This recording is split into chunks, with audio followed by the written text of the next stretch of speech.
Cuman ada juga yang lihat, wah ini kayaknya salah satu reaksi politik dari Pak Anies karena dia udah kalah nih, kayaknya dia pengen dikasih jabatan nih di bawah kepemimpinan Pak Prabowo. Seperti itu Pak pandangannya, mohon maaf ya. Nah gini, kita itu sering tanya begitu, apa sih niatnya? Memang bisa kita menilai niat? Nggak bisa. Nggak bisa. Nggak bisa. Tapi Ya kita udah bisa nilai. goreng. Ya gini, itu yang digoreng itu imajinasi, fiksi, hayal, Asumsi. asumsi. Jadi niatnya apa sih? Iya. Loh, niat itu urusan dia. Perbuatannya apa sih? Iya. Nilai perbuatannya. Iya, saat itu.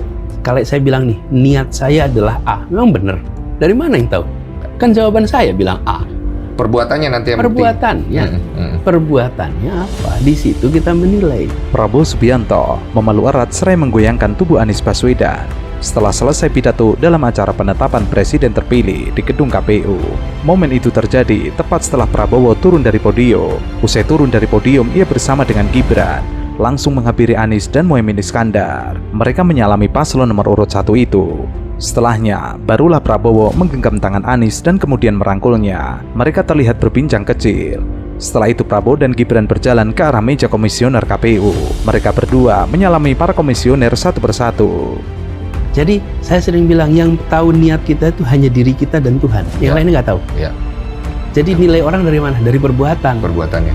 Nilai dari perbuatan. Kenapa? Nih, Anies datang ke situ. Oh, dia berniat A. Yang satu bilang berniat B, satu bilang berniat C. Yang benar yang mana? Kita lihat ke depannya. Nggak bisa. Yang taunya yang perbuatannya. Iya, perbuatannya ini ke depannya. Yang bilang. Sekarang kan kalau misalnya kita bicara tentang orang bilang Pak Anies, wah dia ke sana ada kepentingan politik nih supaya dia bisa dikasih jabatan nih sama Pak Prabowo, ya kita bicara kayak begitu. Kalau ke depannya Bapak ternyata itu terjadi, berarti kan orang bisa tendensi melihat omongan itu benar. Kemudian melihat, berarti tindakan itu. Sementara itu, kedatangan Anies Baswedan dalam penetapan pemenang Pilpres 2024 dipuji banyak pihak. Bandingkan dengan sikap Prabowo saat kalah dalam Pilpres 2014 dan 2019, Prabowo tidak hadir dalam penetapan kemenangan Jokowi waktu itu. Jadi selama ini yang datang hanya yang menang. Yang tidak menang tidak pernah datang. Tidak ada undangan gitu-gitu. Semua diundang, Oh, semua pasti diundang. tapi nggak datang. Pak Ganjar nggak datang soalnya. Enggak, coba dicek aja. 19, 14, 94. Nah, Iya. 2004 Iya. sampai sekarang. Iya. Nah, saya juga baru tahu sesudahnya. Lah Bapak kenapa datang? Ya itu karena saya bilang saya menghormati prinsip demokrasi, marwah bernegara. Saya datang saat penetapan calon, saya juga datang saat penetapan hasil. Inilah demokrasi. Cuma inilah netizen adab. ada yang nanya, Bapak nggak malu? Maksudnya datang kan di situ, maksudnya Bapak posisi kalah kan maksudnya. Anies menunjukkan sikap negarawan dan juga kesatria. Padahal Anieslah orang yang paling gencar melakukan kritik kepada pemerintahan. Namun usai putusan MK, Anies melakukan sikap kenegarawan yang patut dicontoh oleh generasi selanjutnya. Tahu kan netizen Pak ya, maksudnya udah kalah, datang kan tambah malu gitu kesannya kan Tidak, begitu. dan tidak ada namanya soal malu dan tidak. Ini menghormati hasil. Hasilnya apa? Hasilnya putusan Mahkamah Konstitusi. Iya, Pak Kapolri putuskan, kita hormati.